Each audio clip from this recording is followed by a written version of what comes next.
Ketika status hewan ini jelas laki-lakinya atau jelas perempuannya, semua hewan, baik hewan laki-laki maupun hewan perempuan, tujzi'u fil udhiyah wa kilahuma mujzi'un fil udhiyah, tetap sah-sah saja, cukup saja dijadikan hewan kurban. Jadi tidak usah dibahas hewan ini betina maupun jantan, itu sah dijadikan hewan kurban. Kadang orang itu kayak kurang mantep kalau beli hewan perempuan. Katanya Syekh Nawawi, walaysa fi ma yang kusul lahma, karena hewan betina maupun hewan laki-laki tidak ada kaitannya dengan mengurangi kualitas daging. Sama saja dagingnya hewan perempuan, hewan laki-laki itu sama.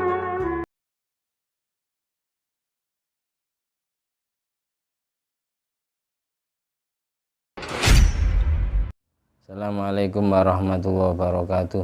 Waalaikumsalam warahmatullahi wabarakatuh. Bismillahirrahmanirrahim. Alhamdulillahirabbil alamin alladzi bi ni'mati tatimmus sholihat wa bi dzikri sulaha'i tatanazzalu rahmat wal barakat wassalatu wassalamu ala sayyidi sadat sayyidina maulana Muhammadin qutbil qadat wa ala alihi wa ashabihi al-anjumi zahirat amma ba'du.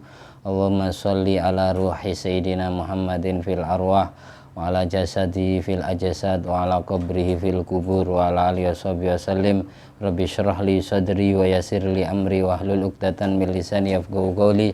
Rabbi zidni ilma warzuqni fahma. Allahumma ftah alaina futuhal arifin wa ja'alna khalisatan liwajhikal karim. Allahumma rzuqna fahman nabiyyin wa ilhamal malaikatil muqarrabin. Allahumma nawwir qulubana binuri hidayatika kama nawwartal arda binuri syamsika. Rabbana anfa'na bima 'allamtana, Rabbi 'allimna alladzi yanfa'una, Rabbi faqihna wa faqih ahlana wa qarabati lana fi dinina. Allahumma inna na'udzubika min ilmin la yanfa' wa qalbin la yakhsha wa 'amalin la yurfa' wa du'ain la yusma'. Allahumma sholli ala sayyidina Muhammadin wa ala ali sayyidina Muhammad.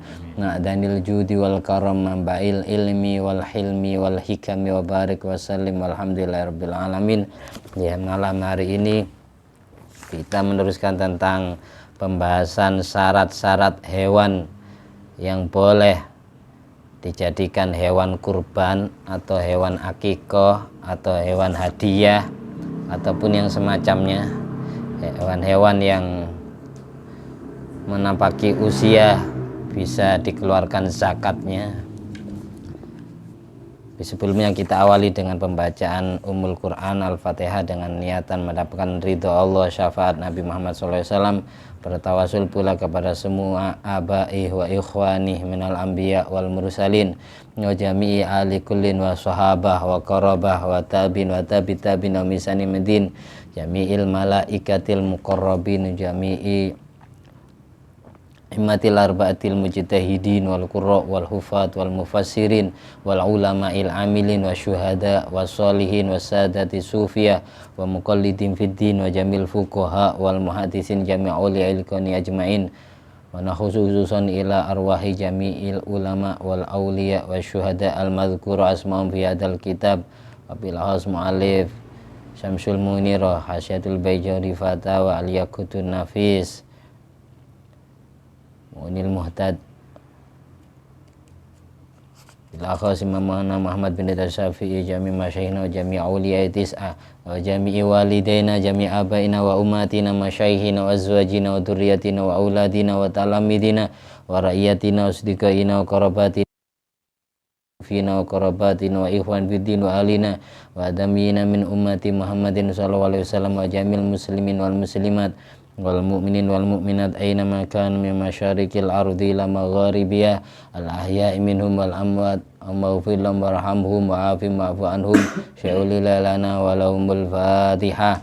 A'udzu billahi minasyaitonir rajim. Bismillahirrahmanirrahim. Alhamdulillahirabbil alamin arrahmanir rahim maliki yaumiddin. Iyyaka na'budu wa iyyaka nasta'in ihdinas siratal mustaqim siratal ladzina an'amta 'alaihim ghairil maghdubi alaihim waladdallin amin. Kemarin dijelaskan bahwasanya di kitab Hasyatul Bajuri, hasilnya kitab Fathul Qorib. Fathul Qorib syarahnya kitab Takrib. Kitab Hasyatul Bajuri yang ngarang Syekh Ibrahim Al-Bajuri, makamnya ada di Mesir. Beliau merupakan murid daripada Syekh Abdullah bin Hijaz Asy-Syarqawi, pengarang kitab Hasyiatus Syarqawi Tuhfatul Tulab, mensyahrai atau menghasyiai kitab Fathul Qorib karya Syekh Muhammad bin Qasim As-Sakandari atau Alexandria. Muhammad bin Qasim As-Sakandari makamnya ada di negara Mesir. Mensyahrai Fathul Qorib, mensyahrai kitab Takrib Ghayatul Ikhtisar karya Syekh Abi Thayyib atau Syekh Abi Suja yang makamnya ada di kota Madinah, Saudi Arabia. Sebenarnya makamnya Syekh Abi Thayyib itu tidak jauh dari makam Rasulullah SAW karena beliau pernah jadi juru kunci makam Kanjeng Nabi. Hanya saja sengaja dihapus makam beliau oleh orang-orang Arab, khususnya orang-orang Wahabi ya. Aslinya tidak jauh dari makam Kanjeng Nabi. Umurnya Syekh Abi Thayyib atau Syekh Abi Suja itu 160 tahun. 160 tahun, hampir 200. 1 abad setengah. 160 tahun. 1 abad setengah umurnya. Seumur hidup Syekh Abi Suja atau Syekh Abi Thayyib itu tidak pernah sakit. Dan seumur hidup ibunya Syekh Abi Suja tidak pernah haid datang bulan, sama seperti Siti Fatimah Zahra. Makanya dijuluki Az-Zahra, bunga yang tidak pernah layu, karena tidak pernah datang bulan, tidak pernah haid, tidak pernah menstruasi. Demikian pula ibunya pengarang Takrib, Ghayatul Ikhtisar itu tidak pernah haid, tapi subur rahimnya. Aneh kan? Kalau sudah wanita bisa aneh, umumnya secara medis kedokteran menyatakan wanita tidak pernah hamil itu tidak bisa berbuah, tidak bisa hamil. Tapi ibunya Syekh Abi Suja, Syekh Abi Thayyib bisa hamil. Kenapa Syekh Abi Suja ini tidak pernah sakit seumur hidupnya kayak Fir'aun ya? Tidak pernah sakit. Beliau setiap ditanya oleh santrinya, murid-muridnya, kenapa jenengan tidak pernah sakit? Jawaban beliau, karena aku tidak pernah mengarahkan seluruh anggota tubuhku mulai ujung rambut sampai kaki bermaksiat kepada Allah. Ini takdir panjang umur, 160 tahun umurnya. Itu keterangannya ada di kitab ini, Hasyiatul Baijuri, sejarahnya Syekh Abi Suja. Berikut kita bahas ilmu. Jadi semua wali yang ngarang kitab fikih, semua ulama yang ngarang kitab fikih itu rata-rata kekasih Allah, wali Allah. Jadi jangan diremehkan pendapatnya. Bukan orang sembarangan semua. Tuh, sengaja saya ceritai biar kita mantep kepada semua redaksi ibarat yang akan kita bahas ini. Syartul udhiyah antakuna minan na'am alladhi ya ibil wal bakor wal ghanam. Kemarin dijelaskan bahwasanya syaratnya hewan yang sah dijadikan hewan kurban harus termasuk kategori na'am, hewan ternak, yaitu dari unta, sapi atau kebo, dan kambing. Entah itu kambing yang istilah Jawanya wedhus gibas atau domba, atau kambing kacang, wedhus kacang. Itu sah dijadikan hewan kurban. Kapan sah? Kayak gitu. Kemarin usianya untuk yang bokni atau domba, wedhus gibas itu usianya minimal fisinil mu'tad ba'da sittati asyhurin au bulughi sanatan. Syaratnya domba sah dijadikan hewan kurban harus sudah pupak, kuel, giginya sudah kuel, pupak, sesudah 6 bulan dari kelahirannya. Ketika hewan itu sudah usianya 6 bulan lebih dan giginya sudah pupak, khusus yang domba itu sah dijadikan hewan kurban. Atau bulughi sanatan, khusus yang domba atau wedhus gibas, itu syaratnya minimal sah dijadikan hewan kurban, yaitu harus mencapai 1 tahun umurnya. Kalau sudah 1 tahun meskipun belum pupak, itu sah dijadikan hewan kurban. Atau belum 1 tahun tapi sudah dapat 6 bulan dari kelahirannya dan sudah pupak, itu sah dijadikan domba yang dijadikan kurban atau hewan akikah. Itu minimalnya. Yang kedua, untuk sapi atau kebo, kerbau atau ma'zi itu wedhus kacang, kambing kacang. Wa bulughul bakar wal ma'zi sanataini. Syaratnya sapi atau wedhus kacang, kambing kacang sah dijadikan hewan kurban minimal usianya 2 tahun. Kalau domba minimal usianya berapa? 1 tahun. atau sudah pupak, sudah kuel giginya sesudah 6 bulan. Kalau kambing kacang atau sapi minimal 2 tahun umurnya dari kelahirannya. Sedang unta wal ibil khamsa sinina harus mencapai minimal 5 tahun kalau unta. Itu beda setiap hewannya. Terus ada tambahan syarat wafaqtul aib alladzi yanqusul ma'kul. Hewannya selamat dari penyakit cacat yang dapat mengurangi kualitas dagingnya. Harus tidak sakit intinya. Entah itu pincang, entah itu apa, entah itu sakit mata. Intinya selamat dari penyakit-penyakit itu. Baru sah. Kalau hewan sakit tidak sah dijadikan hewan kurban. Terus wan niyatu inda dzabhi, ketika nyembelih kurban itu harus niat berkurban, tidak boleh hanya sekedar nyembelih. Memang niatan orang yang berkurban niat berkurban, atau menentukan dengan nazar, hewan ini saya jadikan hewan kurban, maka jadi kurban yang wajib. Kalau tidak ditentukan, tidak ditakyin, tidak ditentukan jadi hewan kurban, maka kurbannya namanya kurban sunat. Apa bedanya kurban wajib dengan kurban sunat? Kalau kurban sunat yang berkurban boleh memakan, bahkan sunat memakan sebagian, atau ada yang berpendapat sulusul lahm, sepertiga dagingnya, khusus yang berkurban. Itu kalau memang kurban sunat. Kalau kurban wajib, secuil pun dari daging tidak boleh dinikmati atau dimakan sama yang berkurban, haram hukumnya. Karena sudah jadi kurban wajib gara-gara nazar, maka wajib disedekahkan kepada orang lain, tidak boleh dimakan sendiri. Haram hukumnya. Itu keterangannya ada di kitab Yaqutun Nafis. Dan yang sangat menarik kemarin kita bahas ya, ada riwayat dari sahabat Abdullah bin Abbas yang hal ini dijadikan pendapat oleh Syekh Imam Al-Maidani, dan pendapat ini didukung oleh gurunya Imam Ibrahim Al-Baijuri. Syekh Ibrahim Al-Baijuri yang bernama Syekh Abdullah bin Hijaz Asy-Syarqawi menyarankan orang fakir, wa kana syekhuna rahimallahu taala ya'murul fakir bitaqlidih, menyarankan orang fakir agar mengikuti pendapat yang satu ini. Apa pendapatnya? Annahu yakfi iraqatud dam walau min dajajin au iwazin kama qalahul Maidani. Syekh Abdullah bin Hijaz Asy-Syarqawi sangat menganjurkan kepada fakir miskin yang tidak mampu beli onta, tidak mampu beli sapi, kebo, ataupun domba, kambing, kacang, diperbolehkan, bahkan dianggap cukup ketika dia berkurban atau berakikah pakai ayam atau angsa. Boleh khusus fakir miskin yang tidak mampu beli domba. Domba berapa? Umumnya 3,5 juta, 4 juta. Yang tidak mampu beli ya kita beli ayam aja, khusus fakir miskin. Itu boleh. Ini ala madhabi Ibnu Abbas, sahabat Abdullah bin Abbas, katanya Syekh Syarqawi.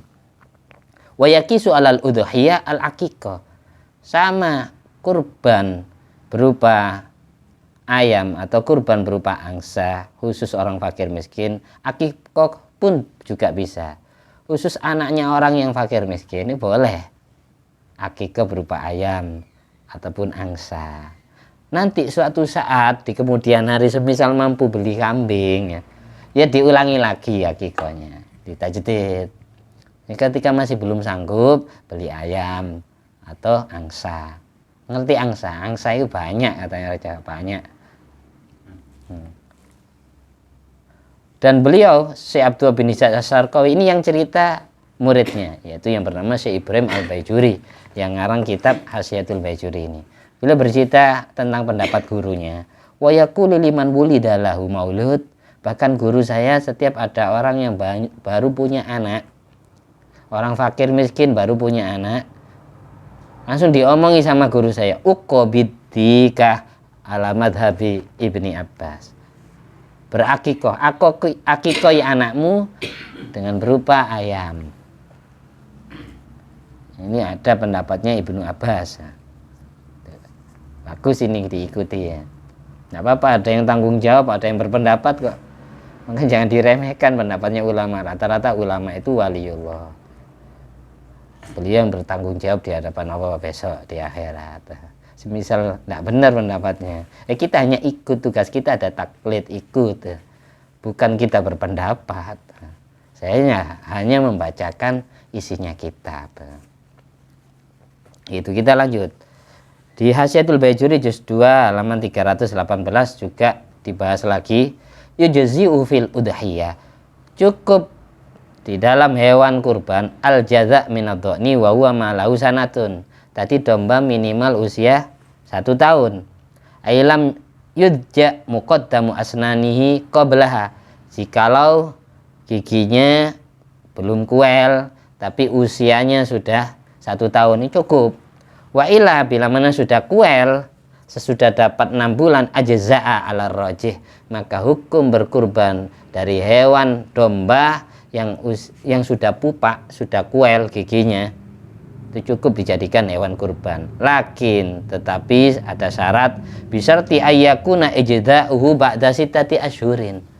Domba yang pupak giginya itu sah dijadikan hewan kurban jikalau pupaknya atau kuelnya sesudah 6 bulan dari kelahirannya. Apa hikmahnya? Kok sampai usianya hewan ini ditentukan? Sapi, kambing kacang minimal berapa tadi? 2 tahun. Domba atau wedhus gibas minimal 1 tahun. Atau sudah pupak giginya sesudah 6 bulan. Khusus onta berapa tahun? 5 tahun. Ini saya ulang-ulangi biar hafal. Hikmahnya apa? Filosofinya apa? Rahasianya apa? Wal hikmah fi takhsisil ijza' bi hadzal sini. Apa hikmah dibalik dikhususkannya cukupnya hewan kurban atau hewan akikah dengan usia ini? Usia yang ditentukan ini. Annau zamanul bulu. Ketika hewan itu sudah menapaki usia tersebut, itu sudah dikategorikan hewan yang baligh. Kalau manusia, baliknya umur berapa? 15. Atau tidak umur 15, tapi sudah datang bulan haid usia 9. Atau sudah ihtilam mimpi basah usia 9 tahun ke atas. Meskipun belum 15, kalau sudah usianya 9 tahun, keluar darah haid atau ihtilam mimpi basah, itu dikatakan baligh, itu manusia. Hewan balighnya, untuk domba balighnya itu 1 tahun. Untuk kambing kacang 2 tahun. Untuk sapi dikatakan baligh kalau sudah 2 tahun. Untuk unta kalau dikatakan baligh kalau sudah usianya 5 tahun. Apa rahasia dibalik usia baligh itu? Li'annal awal wa huwa bulughu sanatin bimanzilatil bulugh bisini wasani wa huwa ijda'ul asnan ba'da sittati asyhurin bimunazzalatil bulugh bil ihtilam. Posisi balighnya hewan dengan usia tersebut posisinya sama seperti manusia baligh sebab usia. Posisi pupaknya hewan domba tadi sesudah 6 bulan itu posisinya sama kayak manusia mimpi basah. Ngerti ya? Kayak manusia datang bulan haid. Itu maksudnya. Wal hayawan yakmul inda bulughihi. Semua hewan, unta 5 tahun balighnya. Terus domba itu 1 tahun atau sudah pupak setelah 6 bulan. Kalau sapi sama kambing kacang 2 tahun. Semua hewan dikatakan sempurna kalau sudah baligh. Wala tahmilu unsahu wala yanzu dzakaru. Hewan yang tidak sampai usia-usia yang ditentukan tadi, maka tidak bisa hamil kalau yang perempuan, kalau yang betina.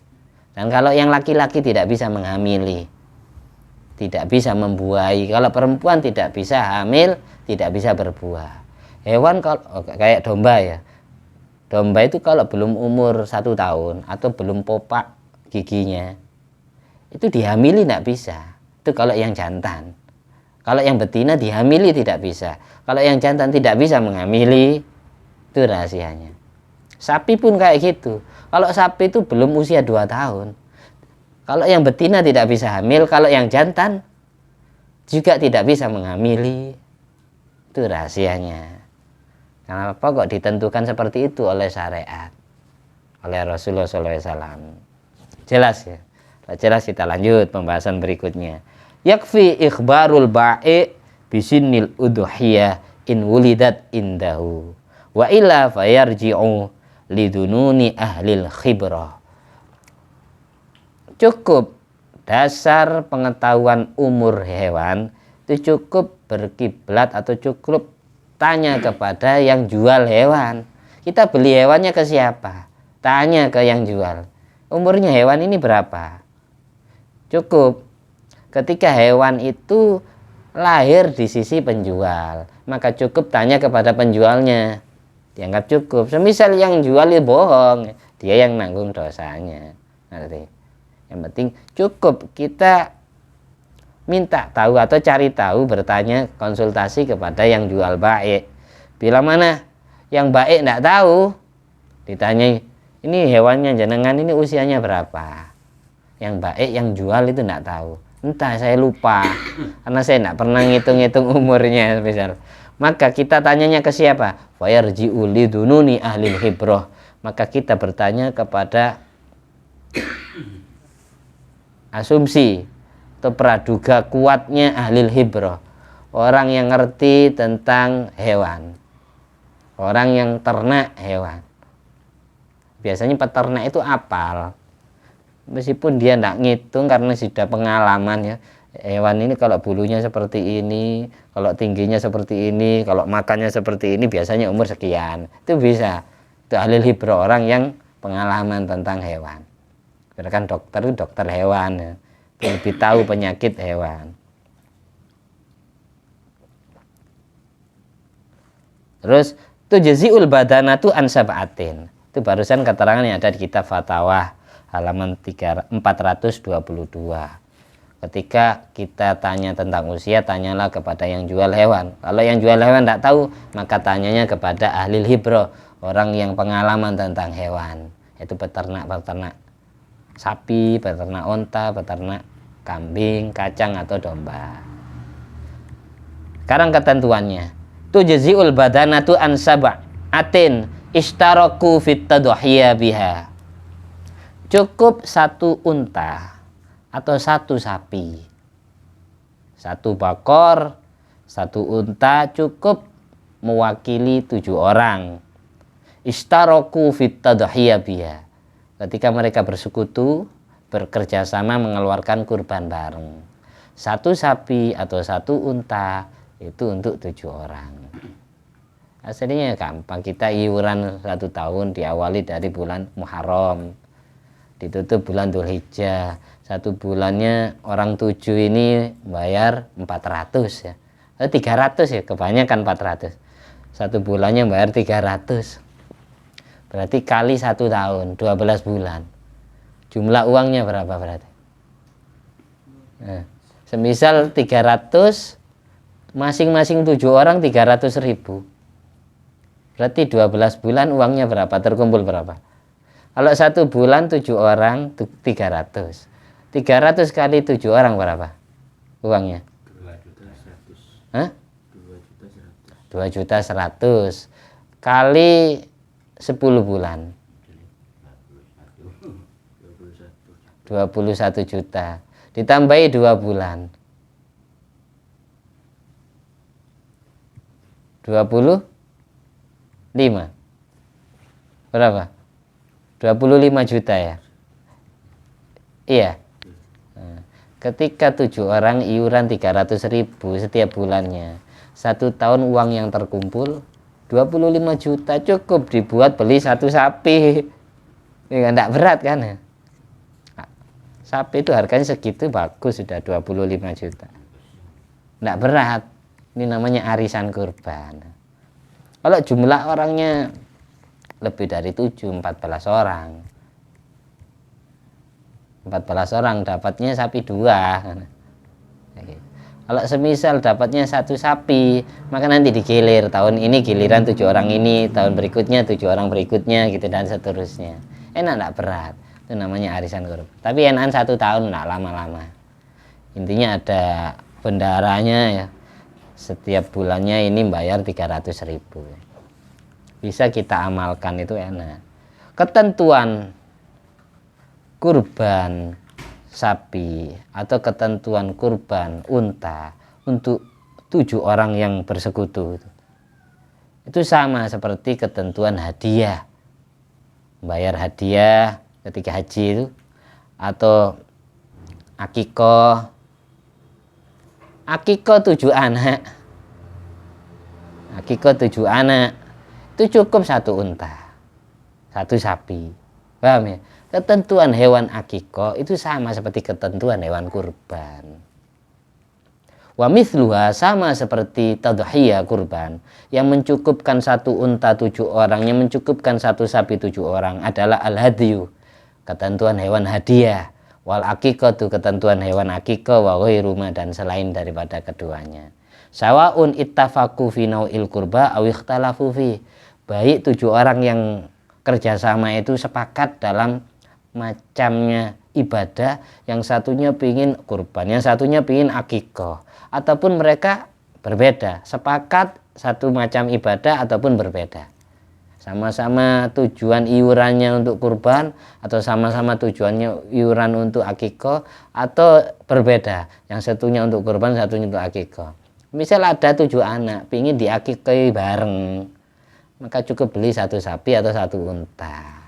Paham ya? Misal gini kan yang bagus itu katanya bukan katanya yang sunat ya. Sunat ini bukan wajib. Untuk bayi laki-laki maka akikohnya 2 ekor kambing. Bayi perempuan akikohnya 1 ekor kambing. Itu sunat. Semisal ada orang punya anak laki-laki, sanggupnya hanya akikoh 1 kambing, itu cukup. 2 kambing itu sunat. Bagi orang yang mampu beli 2 ekor kambing. Semisal mampunya hanya beli 1 ekor kambing ya cukup. Paham, jelas ya? Kita lanjut. Kama idza qasada ba'dum at-tadhiyah wa ba'dum al-hadiyah wa ba'dum al-aqiqah. Meskipun yang satunya berkeinginan, di antara 7 orang berkeinginan kurban, yang satunya untuk hadiah, yang satunya untuk aqiqah, enggak masalah. Intinya 1 unta 1 sapi cukup untuk 7 orang. Wa kadza ma law arada ba'dum al-tadhiyah wa ba'dum al-akla wa ba'dum al-bai'. Demikian pula ketika sebagian dari 7 orang itu berniat untuk kurban, yang satunya untuk dimakan atau yang satunya untuk dijual belikan, itu tidak masalah. Hasyatul Baiquni juz 2 halaman 318. Terus yang terakhir, lawis taroka aksaru min sab'atin fi badanatin. Kalau ada orang lebih dari 7 orang, kalau ada orang lebih dari 7 orang ingin bersekutu di dalam 1 unta atau 1 sapi, lam tujzi an wahidin minhum, maka adanya kurban tidak cukup untuk masing-masing dari orang tersebut. Ini anggap contohnya ada orang 10, kurban 1 sapi atau 1 unta, maka lam tujzi an wahidin minhum, maka kurbannya tidak cukup, tidak sah dari semuanya, karena maksimal 1 unta 1 sapi adalah untuk 7 orang. Kalau lebih dari 7 ya tidak terjadi untuk semuanya. Paham ya? Solusinya ketika jumlah orangnya 10, maka beli kambing 3, sapinya 1, kambingnya 3. Sah, kalau seperti itu sah. Buat batu loncatan.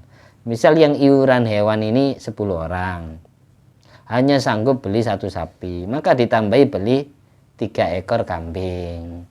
Jadi totalnya tetap untuk orang 10 kurbannya. Kama la tujzi usatun an aksara min wahidin. Tidak sahnya 1 unta, tidak sahnya 1 sapi untuk 10 orang, untuk 8 orang, untuk 9 orang, untuk orang yang lebih dari 7. Ini sama seperti tidak sahnya atau tidak cukupnya 1 kambing untuk orang yang lebih dari 1. Ada 2 orang kurban 1 kambing, tidak sah untuk semuanya, karena 1 ekor kambing minimal untuk 1 orang yang kurban. Ketika orangnya ada 2, kambingnya 1, maka tidak cukup. Walau doha wahidun badanatan au bakorotan badala syatin.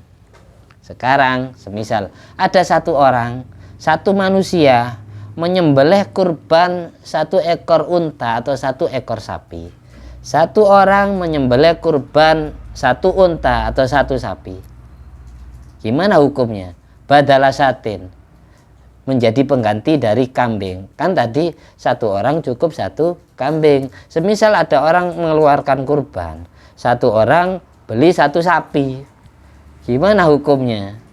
Tidak beli kambing, jadi menjadi ganti untanya atau sapinya, gantinya kambing. Fazaid ala sub'i tatawu'un yasrifu masrafat tatawu insya'a.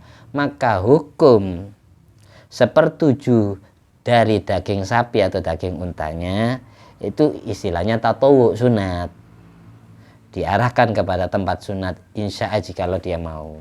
Jadi sah-sah saja kurbannya orang satu yang menyembelih satu sapi, sah hukumnya. Untuk selebihnya itu dianggap sunat, dianggap tatawu. Jelas ya. Sekarang banyak dibahas ya. Ada orang itu banyakan setiap tahunnya itu tidak mau beli hewan betina, tidak mau beli hewan perempuan. Banyak, bahkan orang awam banyak mengira bahwasanya kurban hewan perempuan atau kurban akikah hewan perempuan tidak sah. Padahal tidak demikian. Kurban itu baik hewannya itu jantan maupun betina, hewan laki-laki maupun perempuan itu sah-sah saja. Bagaimana di Hasyiatul Baijuri, semisal ada hewan wandu, ngerti wandu? Khunsa. Khunsa itu punya dua alat kelamin. Kelamin laki-laki punya, ada kelamin perempuannya juga. Gimana hukumnya? Nah, waqala indi, semisal ada hewan. Qala An-Nawawi, Imam Nawawi, Imam Syarafuddin An-Nawawi berkata, waqad yakunu fil baqar ja'ani man athika bi yauma arafa sanata arba'in wa sab'ina wa sitti mi'atin. Wa qala indi baqaratun khunsa, semisal ada sapi wandu, sapi punya dua alat kelamin, kelamin perempuan, kelamin laki-laki punya. Ada satu sapi punya dua kelamin. Gimana hukumnya ini? Semisal dijadikan hewan kurban atau akikah. La dzakara laha wala farja. Tidak ketemu status kelaki-lakiannya, tidak ketemu status kelaminnya. Wa innama lau kharqun inda dzar'iyya yakhruju minhu fadhalatuha. Hanya saja dari kampornya, wadah susunya ya tetap keluar air. Fahal tujzi udhiyatun awla, apakah berkurban pakai hewan, pakai sapi yang punya dua alat kelamin, sapi waria, wanita pria, sapi waria, itu apakah sah dijadikan hewan kurban atau kok tidak sah? Jawabannya Syekh Nawawi, fakultu, aku berkata, la takhlumat antakuna dzakaran wa imma antakuna unsan. Entah itu hewan itu dikatakan laki-laki maupun perempuan, jantan maupun betina, wakilahuma mujizun fil udhiyah. Tidak usah dibahas itu. Ketika status hewan ini jelas laki-lakinya atau jelas perempuannya, semua hewan, baik hewan laki-laki maupun hewan perempuan, tujzi'u fil udhiyah, wakilahuma mujizun fil udhiyah, tetap sah-sah saja, cukup saja dijadikan hewan kurban. Jadi tidak usah dibahas hewan ini betina maupun jantan, itu sah dijadikan hewan kurban. Kadang orang itu kayak kurang mantap kalau beli hewan perempuan. Katanya Syekh Nawawi, walaysa fi ma yanqusul lahma. Karena hewan betina maupun hewan laki-laki tidak ada kaitannya dengan mengurangi kualitas daging. Sama saja dagingnya hewan perempuan, hewan laki-laki itu sama. Jantan maupun betina kualitas dagingnya tetap sama. Yang perlu kita bahas, kalau hewan perempuan, kapan hewan perempuan tidak sah dijadikan hewan kurban? Ketika hewan tersebut hamil, ngandung, itu tidak sah. Jadi jangan kurban hewan hamil. Kalau hewannya tidak hamil, ya sah-sah saja dijadikan hewan kurban. Jelas ya. Dan bermanfaat. Anti niat wala kunatun sholih wala kullu man salafus sholih bi janabil mustafa wal mujtaba Muhammadin sallallahu alaihi wasallam amin bisri asraril Fatihah. A'udzubillahi minasyaitonir rajim. Bismillahirrahmanirrahim. Alhamdulillahirabbil alamin arrahmanir rahim maliki yaumiddin. Iyyaka na'budu wa iyyaka nasta'in ihdinas siratal mustaqim siratal ladzina an'amta 'alaihim ghairil maghdubi 'alaihim waladdallin amin. Alhamdulillah alladzi at'amani hadzal ilma wa razaqani min ghairi haulin minni wala quwwatin. Allahumma sholli ala sayyidina Muhammad wa ala ali sayyidina Muhammad bi fadli subhana rabbika rabbil izzati amma yasifun wa salamun alal mursalin walhamdulillahi rabbil alamin. Subhanakallahumma ahya wa bihamdika asyhadu an la ilaha illa anta astaghfiruka wa atubu ilaik. Assalamualaikum warahmatullahi wabarakatuh.